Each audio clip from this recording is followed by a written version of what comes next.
Yo, what's up guys, welcome back to another video. This is a reaction to Chubby Emu. I've never reacted to him on my channel before, but he's one of those channels that I watch my own time. I've watched a few of his videos and I like them. I've not watched him for a long time and I can't remember which ones I've watched, but I just remember seeing him before and I've always thought it'd be an interesting channel to react to, but I've never just done it, and I just thought, you know, why not do it now? Because it's the sort of thing that I'd watch in my own time and maybe you'll enjoy the reaction. If not, then I won't do this again. But if you haven't checked him out before, subscribe to him. I'm not subscribed because this isn't my main channel, but I'm going to subscribe now. And this one is a boy ate 150 gummy vitamins for breakfast. This is what happened to his bones. This channel goes into some weird topics like about eating certain foods, consuming too many of something, and what it will do to you, and just all this kind of stuff. And yeah, he's a really good channel. So like I said, if you haven't, check him out. In the description, links will be in the description to his video, and also links are in the description to my Patreon if you want to see some of my reactions. See some of my reactions whilst I'm away, because I'm not going to be posting as much because I've not had time to do reactions because I was sick, like feeling ill and stuff. So yeah, links are there for those who want to see some more of my videos that I have on my Patreon. But let's jump into this and see what happened in this situation.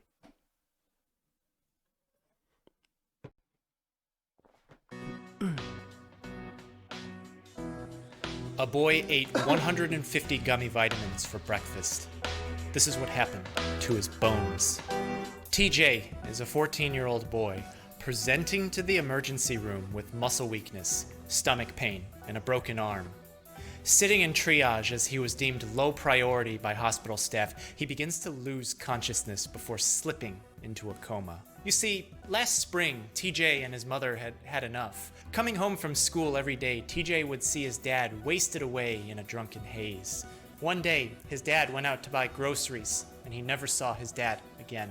His now single mother thought to move to America, so the two together went to the big city to visit. They weren't poor, but neither spoke English, nor did they realize that things here are a bit different than at home. Since childhood, TJ had been a fan of gummy candies. He was curious to see what they tasted like in America, so his mother bought him many bottles. To them, candy coming in a bottle didn't seem strange. After all, they thought everything was supposed to be nice in America. Every day, he would eat 30 to 40 pieces, not knowing that the candies were actually vitamins. As the days went on, TJ's mother noticed that his belly was becoming swollen. They always joked back home that American food makes one fat, so maybe eat a little less, she thought. One day, while watching some videos, TJ opened a new bottle of gummies and without realizing it, ate all 150 pieces. Oh my god, he's just eating these without knowing what they... Oh, mate. I mean, he doesn't speak English at this point. Maybe he speaks English now, I don't know. But fuck. Those gummy vitamins, eating 150 of those is mental in one go as well. Nothing like a good breakfast, he thought. About an hour after eating the whole bottle of gummy vitamins, TJ can't stop urinating. He begins to cry out in pain. He's suffering a massive stomach ache and tells his mom that he feels like a giant rubber band is squeezing him. This epigastric pain begins to push into his throat. As his mother tries to lay him down, TJ trips, falls, and breaks his arm. The two call for help. Inside the ambulance, TJ feels nauseous and starts to experience shock from his accident as he's brought to the emergency room where we are now. Upon arrival, the admitting nurse triaged TJ's case, thinking it to be a mere bone fracture, but as he slipped into coma, immediate attention was brought to him. The broken bones were merely a sign of underlying problems, and given the patient's history of present illness, there are several clues as to what's happening. At physical examination... Wait, so I'm assuming they've made his bones weaker. What? Having excess vitamins has made his bones weaker. I'm assuming that's what's happening right now. How does that even make sense? Dry skin was found on his legs, along with fractured nails and obvious ascites, or fluid buildup causing a swollen stomach. The latter means that TJ has liver damage, but a blood test indicates that his liver function is normal and that he's really suffering from hypercalcemia. Hyper meaning high. Calci, short for calcium, which is an essential electrolyte, and emia, meaning presence in blood. High calcium presence in blood. Looking at the bottle of gummy vitamins that TJ ate, there's no calcium to be found. His mother tells the attending physician that he hasn't vomited or defecated since eating all 150 gummy vitamins for breakfast, meaning that there hasn't been a net flow of food out of his body. Those vitamins should be floating around somewhere in his blood and thus should be detectable in large amounts. Additional sampling of blood finds no significant elevations in vitamins A through E, and no elevations in iodine, zinc, and selenium. Instead, it reveals that TJ is dehydrated, which is consistent with his profuse urination before falling into coma, but it also leads us to the first clue. Absence of vitamins in blood after eating 150 gummy vitamins means that they could have exited the body in the urine. His profuse urination before presenting to the emergency room could be consistent with this.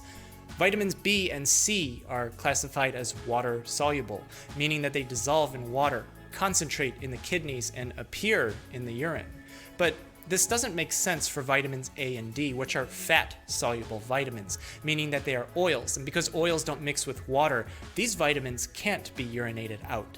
Humans don't pee fat. So if they aren't in TJ's blood, can't be urinated out, and he didn't vomit or defecate in the ensuing time period, then it means that the excess vitamins A and D must be hiding somewhere in his organs. But which organ could it be? It couldn't be the muscles, as they're a tissue that holds onto water, which doesn't mix well with fat. It couldn't be the heart, as that's almost entirely a muscle too. It could be the brain and the nerves, as those are made out of 60% fat. But to get there would mean that the vitamins would have had to flow through the blood first, which they didn't. And because TJ ate the vitamins, the gummies traveled from his stomach into his intestines and absorbed into his liver, which was shown to be damaged with the physical sign of ascites. This indicates that TJ is suffering from hypervitaminosis, and it's responsible for his liver damage, his hypercalcemia, and his broken bones.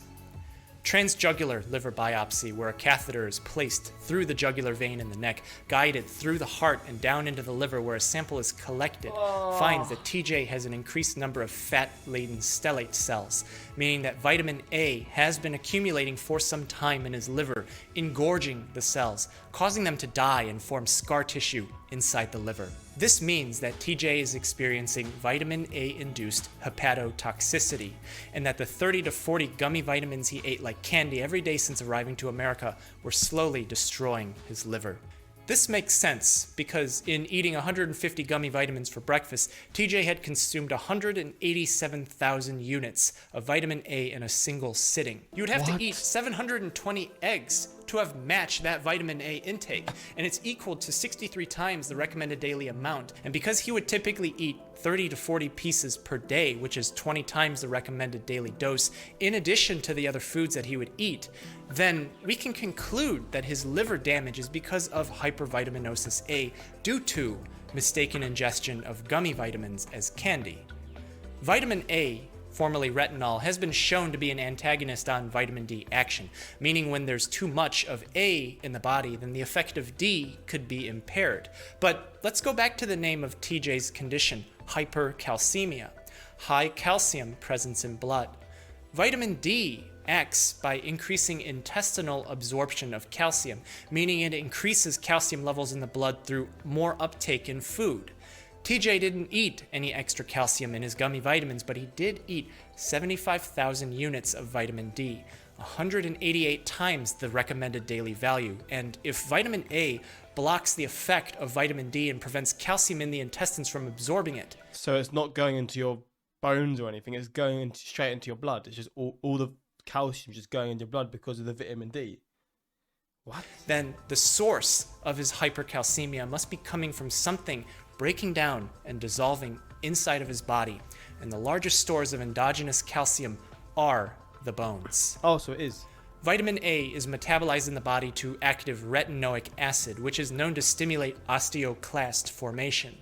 Osteo meaning bone, and clast from ancient Greek klastos meaning broken. Cells that soften, then slowly break bone down and release the remaining calcium into the blood. This bone resorption had been accumulating in TJ since he started unknowingly eating gummy vitamins like candy until it reached a threshold where a simple fall that should have been no problem for a previously healthy 14-year-old boy fractured multiple bones in his arm. What the hell? The consumption of excess nutrients causing bodily injury is a recurring modern world phenomenon. Milk was fortified with vitamin D in order to prevent rickets, or the softening of bone that can cause permanent deformation in children. Because that vitamin D increased intestinal calcium absorption, the fortification wasn't standardized. The British Pediatric Association in 1956 found 204 cases of hypercalcemia in infants who suffered vitamin D intoxication by drinking milk. This led to a failure to thrive that could have permanently stunted their growth. Epidemiological surveys showed that in Sweden and Norway, vitamin A intake was on average 6 times higher than in Southern Europe. In persons whose intake of vitamin A exceeded 5,000 units per day, bone mineral density was 10% less, and the risk of hip fracture was more than double that of someone who consumed less than 5,000 units per day. In 1597, a Dutch explorer stopped on Nova Zembla in modern-day Canada while trying to reach Indonesia. His men ate polar bear liver, and their skin started sloughing off in the dead of winter as they became gravely ill. It was identified in 1942 that vitamin A was the toxic component in seal and polar bear liver because in carnivores, 100 grams of liver contains anywhere from 1.3 to 1.8 million units of retinol compared to 50,000 units in an herbivore liver. In Kenya, a Homo erectus skeleton dated from about 1.5 million years ago was found to have large osteocytes with lacunae that produce osteolysis, the breaking down of bone, with evidence of partial dissolution of the bone matrix. The weakening of structural integrity in bones is characteristic of vitamin A intoxication, and the dating of the skeleton coincides with a hypothesized increase in meat consumption in early humans. They may not have understood which animal livers were okay to eat, meaning that the mechanism of liver damage, ascites, hypercalcemia, and bone deterioration is the same in this proto-human as it is in TJ. We can mend the fractured bones. We can advise him on temporary behavioral changes to limit his risk of further fractures. We can drain his ascites with diuretics, where spironolactone and furosemide, through different mechanisms, increase sodium resorption in the kidneys. And because water flows towards the concentration gradient, water flows towards the sodium, they help stimulate natriuresis. But there isn't any way for us to directly remove the vitamin A from his liver. He will have to bear the pain of his acute and chronic hypervitaminosis A until his liver has sufficient time to clear the retinol esters. Oh, wow. After all, there isn't a better organ that removes toxins from the body Shout out to the liver then. That is mental how it can just do that. than the liver. Pediatric research is not in the scope of my training, and it's not an area that I work in day to day, but children like TJ are our future, and I want to contribute to it. So part of the proceeds from this sponsored video will be donated to the Shriners Hospitals for Children, and my colleague and I will personally match that amount. Thank you to Audible for sponsoring this video. Yeah, love to see it, man. What a guy. An absolute legend. He teaches you and then he just does all this stuff as well. What an absolute G. He's obviously got this ad, but this is from a long time ago, so I assume it's not going anymore. But it's good to see him getting his money and he's donating all of it as well. What a video, man. And yeah, I mean, he does so many different topics. I swear he done one. I didn't watch it, but I always saw the title for it. Let me just try and find it. It sounds mental. I mean, all his titles are just wild to see. But there's one.